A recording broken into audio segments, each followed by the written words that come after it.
자, 예루살렘에 도착한 느헤미야는 3일 동안 잠잠히 있었습니다.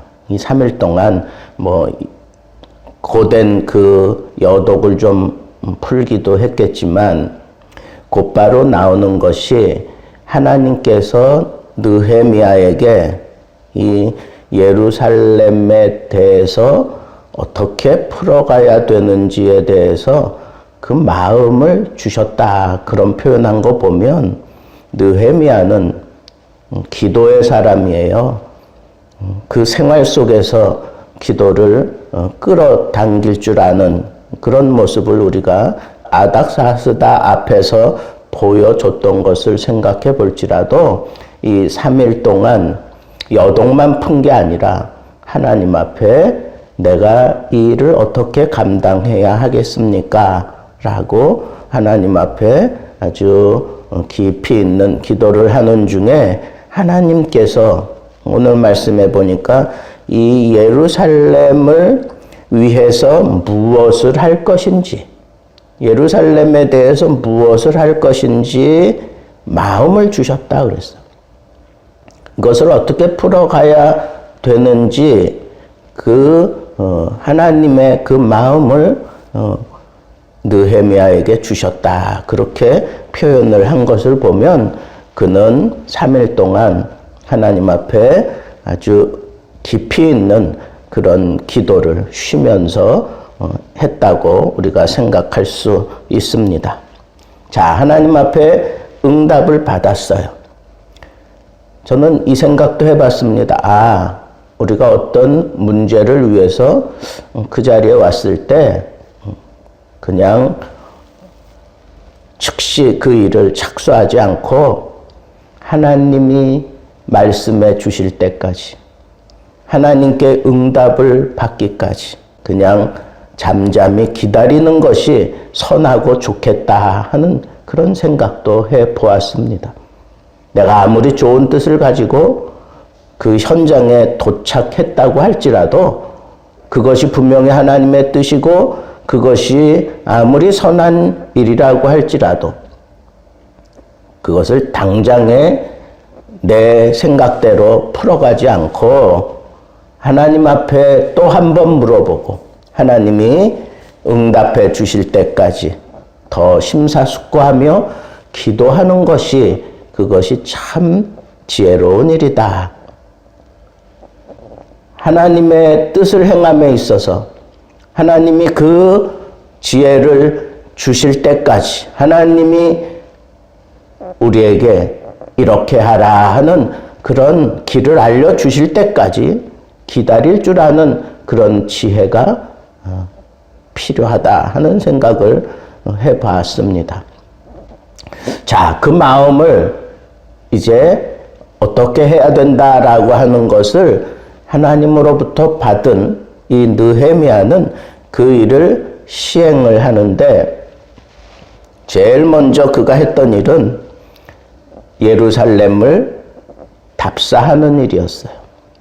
예루살렘이 어느 정도 파괴가 되고 그 형편이 어떠한지, 그리고 그 주변에 있는 그 사람들과의 관계 속에서 이 예루살렘은 유다 백성들에게는 성지와 같고 마음의 고향과 같은 곳이잖아요. 상징적인 그런 도시인데 반면에 그 예루살렘과 인근에 있는 사마리아는 대적하는 입장이고, 뒤에 나오는 그 아라비아 사람 게셈이 나오는데 이 사람은 요단 동편 쪽에 그리고 남쪽 편에 있는 그 지역을 다스리던 지도자였다라고 보게 되는데 그 게셈 이런 사람들은 예루살렘이 잘 되는 걸 싫어하는 그런 사람들이에요.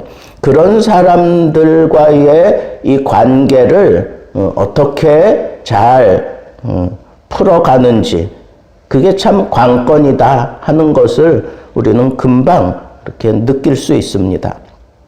더군다나 아닥사스다 왕에게 이 사마리아 사람들이 왕에게 탄원을 해가지고 예루살렘 이 성벽을 중건하지 못하게 이미 허락을 받아놓고 있는 그런 입장이었기 때문에 몇 차례 느헤미야가 오기 전에 유다 사람들이 그 성벽을 중건하려고 했던 그런 모습이 에스라서에 보면 나와요. 성벽을 쌓지 못하게 만들었던 이 가장 가까이 있는 그 사마리아 사람들, 그리고 맞은편에 있는 이 동편, 요단 동편에 있는 그 지역에 있었던 그 지역을 다스리던 아라비아 사람들은 예루살렘이 잘 되는 걸 싫어하는 입장이기 때문에 이 사람들과 어떤 문제를 같이 풀어가면서 하려고 하는 것은 이건 참 큰 난관이 아닐 수 없죠. 그래서 느헤미야는 제일 먼저 한 것이 이 예루살렘을 답사하는 일이었어요. 그래서 예루살렘을 이렇게 답사할 때 사람들 눈에 띄지 않게 또 밤중에 그리고 사람들이 다니지 않는 길로 시내를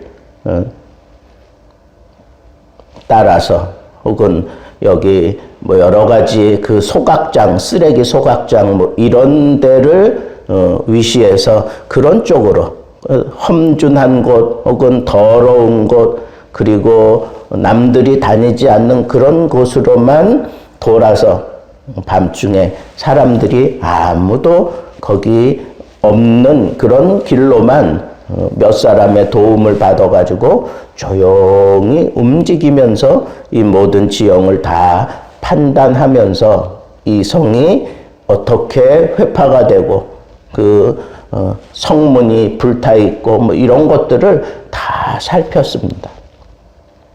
그래서 그 이유는 앞에 있었던 그 사마리아 사람들 그리고 동편 남편에 있는 그런 적들에게 우리가 뭔가를 한다라고 하는 것을 보여주지 않기 위해서 이렇게 은밀하게, 그러나 그 은밀하게 하는 것은 이 느헤미야에게는 상당히 이게 참 껄끄러운 일이에요.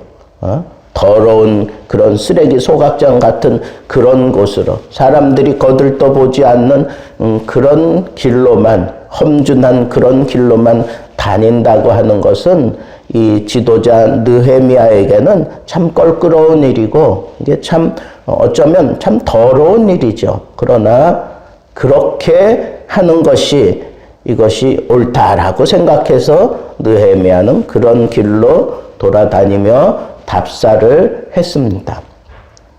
그 답사를 하는 동안 그 적들에게 발각되지 않는 것도 있지만 여기 유다 사람들에게조차 얘기하지 않았어요. 그 이유는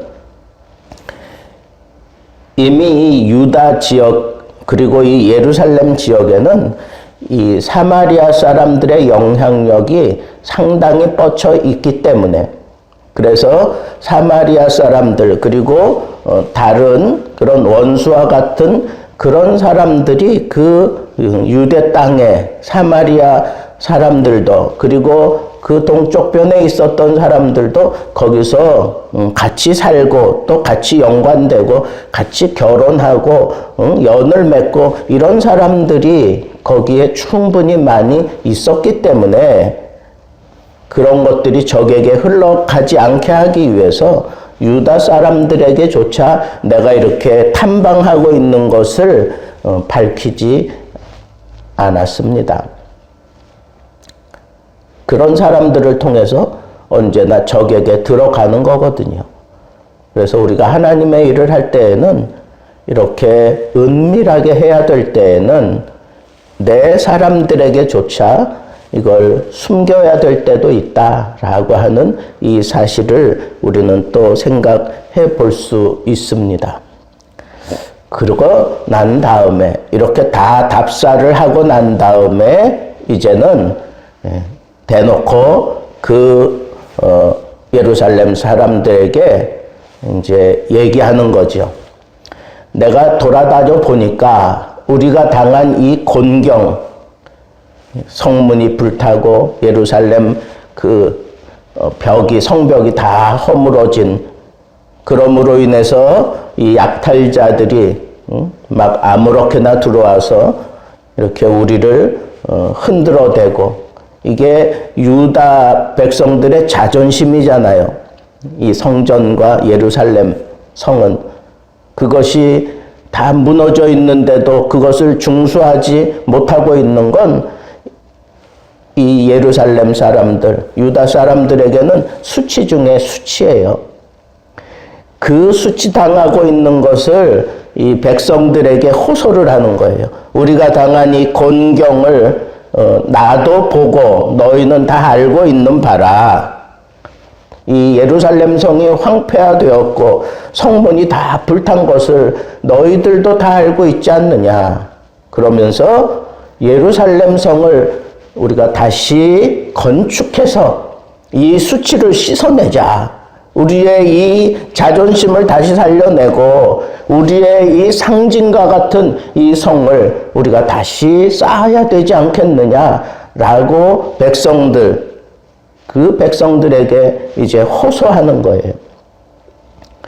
그런데 그 난관이 있는 것, 사마리아 사람들이 반대할 것, 그 다음에 동편 쪽에 있는 그 나라들이 반대할 것을 충분히 예상할 수 있으니까 거기에 이 느헤미야가 이 백성들을 격려하면서 이런 말을 하죠. 하나님이 나를 이렇게 도우셨다. 하나님의 선한 손이 나를 이렇게 도우셔서 내가 여기까지 오게 됐다. 이것만 봐도 하나님이 우리와 함께 하지 않겠느냐. 더군다나 아닥사스다 왕이 나에게 이렇게 오히려 먼저 나에게 이 성에 가서 성벽을 다시 중수하고 그리고 오라고 했던 이런 내용들을 쭉 얘기하는 거예요. 자, 그러면 이 예루살렘 사람들은 걸림돌이 이제 다 제거된 거예요. 하나님이 우리와 함께 하신다 하는 이것도 참 마음에 뜨거워졌는데 더군다나 성벽을 쌓지 말라고 그렇게 엄명을 내렸던 아닥사스다 왕도 지금 느헤미야 편에 서 있고 느헤미야를 이곳으로 보내서 이렇게 하라고 했다고 하는 이 사실을 쭉 얘기하고 들었으니 이 백성들이 그 얘기를 듣는 순간 마음이 뜨거워졌던 거예요. 그래서 그렇게 얘기하잖아요. 일어나 건축하자. 일어나 건축하자 이 얘기는 뭐예요? 때가 왔다. 우리 다 함께 건축하자. 그러면서 모두 힘을 내어 이 선한 일을 하려고 하매 이 성벽을 쌓고 그 다음에 그 안에 주어진 그 모든 것들을 튼튼히 방비하려고 하는 그런 움직임을 이제는 막 보여주기 시작하니까 그때 이 산발락과 도비야 그리고 아라비아 사람 게셈이 이렇게 백성들을 위로하고 격려하면서 그 성벽을 쌓으려고 하는 그런 모습을 보고 아주 노골적으로 방해를 해요. 그 노골적으로 방해하는 게 업신여기는 거예요. 그리고 비웃었다 그랬어요. 예? 업신여기고 비웃었다. 여러분, 원수의 공격은 항상 우리를 아주 업신여겨요. 너희들이 하는 일이 잘 될 것 같니? 안 돼. 아무리 해봐라. 그러면서 콧방귀도 끼지 않고 막 그런 모습을 보이는 거예요. 사람들의 마음을 그냥 허물어뜨리려고 하는 이 원수들의 이 공격을 보면 이렇게 조롱하고 비웃고 업신여기고 이런 일들을 통해서 사람들의 마음을 흔들어 놔요. 그럴 때 느헤미야가 아니다. 하늘의 하나님이 우리 일을 형통하게 하실 것이다 라고 하는 이 메시지를 분명하게 전하고, 그리고 우리를 반대하는 저 산발랏 도비아 아라비아 사람들은 우리 이 유다 땅에 기업도 없는 사람들이고, 그 사람들은 권리도 없고 그리고 기억되는 바도 없다. 한마디로 얘기하면 그 사람들 그렇게 입으로 그렇게 저렇게 얘기할지라도 그 사람들은 우리하고는 아무 상관이 없다. 우리가 하는 일에 대해서 그 사람들이 참견할 필요도 없고 그 참견하려고 하는 그런 생각들을 우리가 받아줄 필요도 없고, 그 사람은 아무 짝에도 쓸모없는 일들을 지금 하는 것이다 라고 하면서 백성들의 마음이 흔들리지 않도록 그렇게 느헤미야가 처신해 가는 것을 보게 됩니다. 느헤미야는 하나님 앞에 기도해서 응답받을 때까지 기다릴 줄 아는 사람이었고, 그 예루살렘을 다시 살려내기 위해서 제일 먼저 그 예루살렘 성을 답사를 했어요. 은밀하게 이런 행동들이 새어나가지 않게 하기 위해서. 왜? 상황이 그랬기 때문에. 그래서 그 상황을 충분히 인지하고 은밀하게 풀어가면서 다 터득하고 난 다음에, 그 다음에 이제 비로소 유대 백성들에게 우리 이렇게 하자 그러면서 우리가 다 같이 이 일에 함께 해야 된다라고 하는 측면에서 우리의 이 수치를 우리가 씻어내자 하는 그런 권면을 했을 때 백성들이 뜨거워졌어요. 그리고 그런 움직임이 아주 강렬하게 일어나기 시작하니까 이 사마리아를 다스리는 이 산발락과 또 유다 동편에 있었던 그 아라비아 게셈 이 사람들은 적극적으로 이제 방해 공작을 펼칩니다. 너희들이 그렇게 한다고 아닥사스다 왕이 우리에게 분명하게 약속한 것을 깨고 너희들이 그렇게 한다고 뭐 별 얘기들을 많이 했겠죠. 그랬을 때 이 느헤미야는 백성들의 마음이 흔들리지 않도록 하늘의 하나님이 우리를 형통케 하실 것이다. 그리고 저 사람들의 저 거짓부렁에, 저 사람들의 조롱과 비웃음에 마음 뺏기지 말고 오로지 우리에게만 주어진 이 땅, 이 특권 우리가 다시 살려내야 한다. 이를 위해서 내가 여기 왔다 하는 것을 그렇게 자꾸 각인시키면서 이 일을 진행해가는 느헤미야의 이런 행동들을 보면 참 지혜롭다 하는 것을 깨닫게 됩니다. 오늘 말씀의 키포인트는 여기 있어요. 기도해서 응답받는 것도 중요하지만 그 응답받은 것을 우리 마음에 주신 그 하나님의 생각을 풀어갈 때에도 이게 지혜가 필요하다는 거예요. 지혜롭게 이 일을 풀어가는 그런 리더십이 지도자에게는 꼭 필요한 것이다 라고 하는 이 사실을 한 번 더 우리 마음에 담고 하나님이 나에게 주신 이런 응답, 그런 마음들을 우리도 느헤미야처럼 이렇게 지혜롭게 풀어갈 줄 아는 그런 하나님의 사람으로 우리에게 허락하신 가정에서, 우리 교회에서, 그리고 내가 경영해가는 그런 사업, 경영해가는 내 삶의 여정 속에 언제나 승리할 수 있는 그런 지혜로운 하나님의 사람들 되기를 우리 주님의 이름으로 축복합니다.